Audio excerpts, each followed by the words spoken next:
So reading number 16 of the level 2 curriculum will try to teach us the economics of regulation.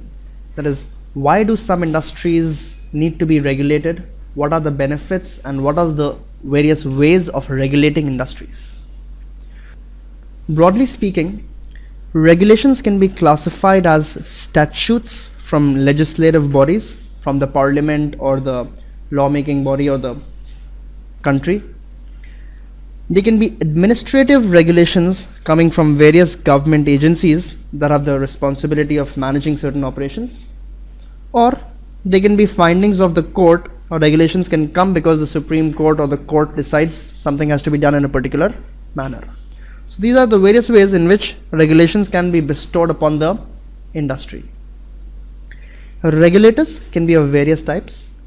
Generally speaking, government agencies and independent regulators are appointed by the government or are funded in some way by an external party so as to regulate the industry. Independent regulators can be self-regulating organizations or non-self-regulating organizations.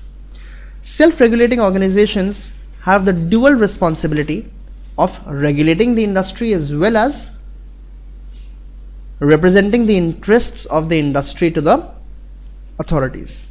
So there may be some conflict of interest prevalent in a self-regulating authority. So this is an association of druggists, chemists. So not only do they regulate, that is they decide the policies, but they also represent the industry's needs to the authorities. Non-SROs only regulate the industry that they are asked to.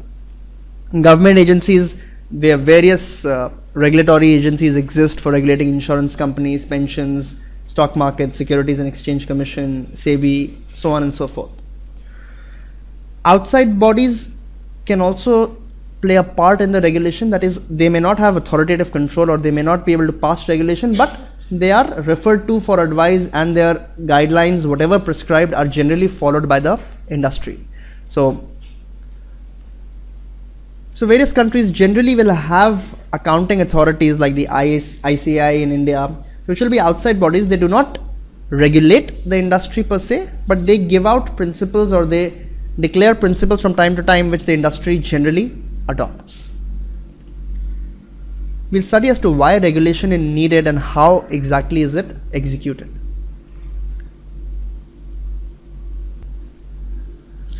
What we found is that independent self-regulatory organizations, when properly supervised by agencies, have been effective in carrying out the objectives of regulation. What are these objectives? We'll see soon. Use of independent SROs is more prevalent in common law countries than in civil law countries. So don't need to know the details between common law and civil law. Just understand one is a more bottom-up approach, another is a more top-down approach to understanding and implementing the law. So one is based on precedents of other judges and other judgments, and then we refine them. So that's a more bottom-up approach to a particular scenario. That is what happens in common law based countries. So it's a more bottom-up approach, and a civil law based approach is more top-down. That is, the judgments are, or it's not the judgment, rather it is the law that is decides the outcome of any particular case rather than just a precedent of judgment. Why do we need regulation? So first of all, regulation is needed in the presence of informational frictions and externalities. So informational frictions generally arise where there is an information asymmetry. For example, the promoters of the company will know more than the general public. The market participants or the dealers and the order book runners would know more about the orders than the general public. So regulation has to ensure that they cannot trade on this information, or they cannot use this information asymmetry to benefit themselves at the expense of the other investors or the other participants. So regulation is needed first to reduce information asymmetry and to ensure that nobody takes an undue advantage of the information asymmetry. Secondly, Regulation is needed to deal with externalities, that is, for the creation and the regulation of public goods. So public goods include roads, bridges, parks that no one individual has control of or should be allowed to use. So there has to be somebody responsible for even creating these instruments, national defense for instance. So if left to the economy, probably there would be no national defense, as it doesn't benefit any one individual, so no one individual is willing to bear the cost. Similarly, regulating public goods has to be there because no one individual should be allowed to or should use the entire public goods. It should be regulated in the manner in which it is utilized. So regulation is needed to reduce informational frictions or informational asymmetry and to help with the externalities of dealing with public goods. Now, before we implement and execute various regulations, we should understand very well the regulatory interdependencies that exist. The capture theory says that the regulator will almost invariably be controlled by the industry that is being regulated. So theoretically, the regulator should fairly assess the demands and the needs of the industry as well as the needs of the customers or the users of the industry. However, the industry will capture the regulator, that is, the industry has a lot more at stake with any regulation than one individual user. So if the power tariff goes up by 1%, it may not make any difference to the lives of the consumer or to the individual. It will be an increase, but in the overall scene of things, it would hardly matter. But a 1% increase in tariffs may mean a substantial gain for all power companies. So in all regulatory hearings and all tribunals, it is argued that the industry's interests will be much better represented and the industry lobby will be much stronger than the lobby of the general user, and hence the regulator will be captured by the industry. Regulatory differences can also at times lead to regulatory competition, wherein regulators compete to provide the most business friendly regulatory environment. So if I have a tough regulation, at times it may have a very adverse effect, because if other countries and other regions have lax regulation or of completely different regulatory forms, it will just mean business shifts out from my region or my area to some other area. Hence the purpose of regulation is defeated. Purpose of regulation was not to kill the industry, it was to regulate. But regulatory competition may at times result in too lax a regulation because you are competing with other regulators, or it may have an adverse unintended effect. And many times there is nothing much that we can do about these interdependencies. So for instance, that the regulator wants cars in the economy to be more fuel efficient. However, another regulator also wants the safety standards in the cars to be much higher. And oftentimes the goals may be conflicting. That is, if you're trying to make the car much more fuel efficient, you may have to give up a little bit on the safety standards. So there is competition amongst regulators, and often these interdependencies between regulators will be important. Firms may even exploit regulatory arbitrage where it exists. That is, to exploit the difference between the substance and the interpretation of a regulation. So once again, we impose high pollution control standards in our country. So instead of making the industry more efficient or less polluting, what industry does or what producers do is just shift production out of the country that has higher standards into the country with lax standards.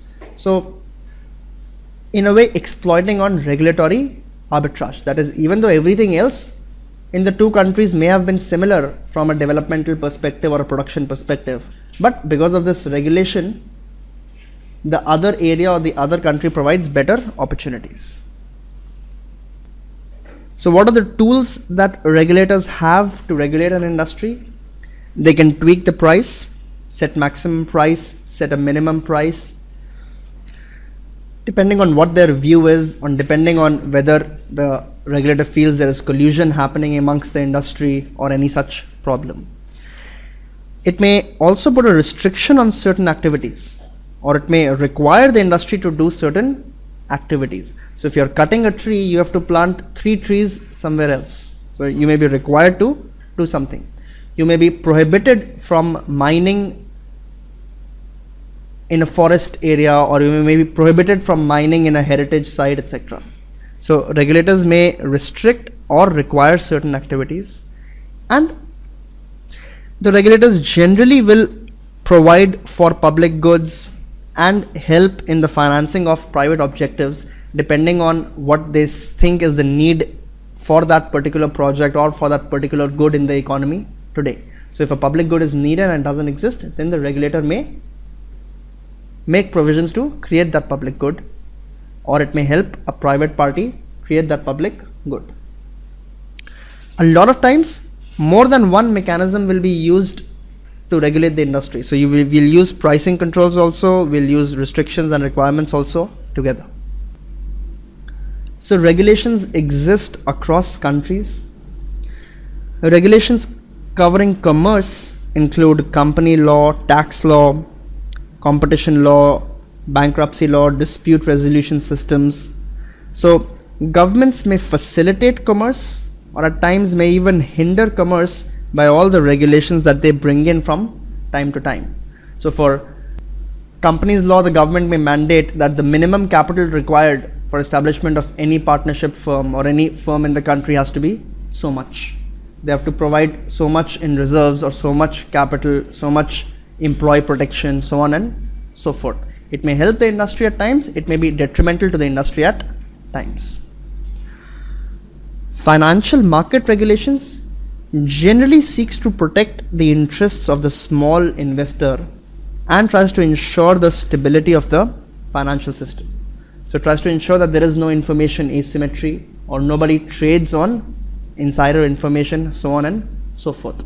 It also ensures that liquid and credible participants prevail in the financial market so that the interests of the small investors are protected. Advertising guidelines, requirement for disclosures, etc. are various regulations imposed by financial market regulators. Very similarly, securities market regulations also include disclosure requirements, regulations to mitigate agency conflicts. So agency conflict is the conflict between the shareholders and the management, because the management is different from the shareholders. So there are various disclosure requirements so as to reduce this conflict. That is, companies have to mandatorily give quarterly results, mandatorily file balance sheets once every 6 months, so on and so forth, so that this information asymmetry is reduced and the shareholders get to know about the performance of the business from time to time.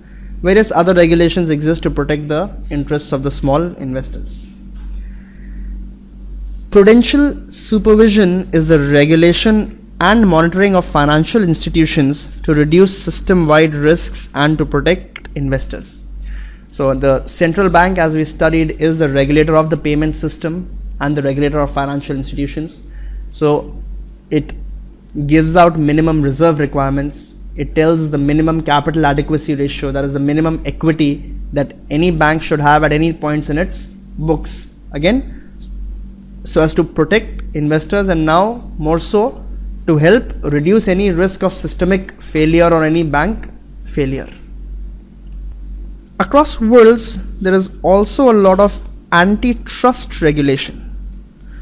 So regulators may often block a merger that would lead to excessive concentration of the market, and additionally anti-competitive behavior such as discriminatory pricing or collusion or bundling and exclusive dealing are often prohibited. So governments want to promote competition in the economy because that helps the economy and that helps the consumers. So various markets see various types of regulations. Objective eventually is to ensure both the interests of the industry as well as the interests of the consumers and the investors. Now, very importantly, like anything else, a cost benefit analysis has to be done before a new regulation is brought in. A regulatory burden refers to the cost of compliance for the regulated entity. The certain activities that it may be required to do, certain activities that it is not allowed to do, certain costs that it has to pay for the regulation are all a regulatory burden. The regulatory burden on the industry minus the private benefits of the regulation, maybe to both the industry as well as to the consumer, is known as the net regulatory burden. When calculating the net regulatory burden, indirect costs of regulations also need to be included in the cost benefit analysis. So, to maintain the pollution control standards as we discussed, so much additional capital expenditure needs to be done, or so much additional investments need to be made so that all plants comply to the pollution standards. That will be a direct cost of complying with the regulation, because without the regulation, industry won't have maintained such stringent norms on pollution control. So the direct cost is that cost. The indirect cost is the amount of industry that never comes up or never came in because of those high regulatory standards, or the factories that shut down and shifted production out of your country, giving loss to labor and having other loss to the exchequer and revenue, etc., is also a cost of regulation. So one is the direct cost of implementing the regulation and complying. Second is the indirect cost, that is all the tertiary impact and the effect that regulation has. So indirect costs need to be included in the cost benefit analysis and are often difficult to measure ex ante. That is, beforehand we don't know how many firms will shut down or will take away production, or what will be that unintended side effect of the regulation. The cost of compliance is generally, or direct compliance is generally easy to capture. That is the extra expenditures that the industry will have to make. Sunset clauses require a cost benefit analysis to be revisited before the regulation is renewed.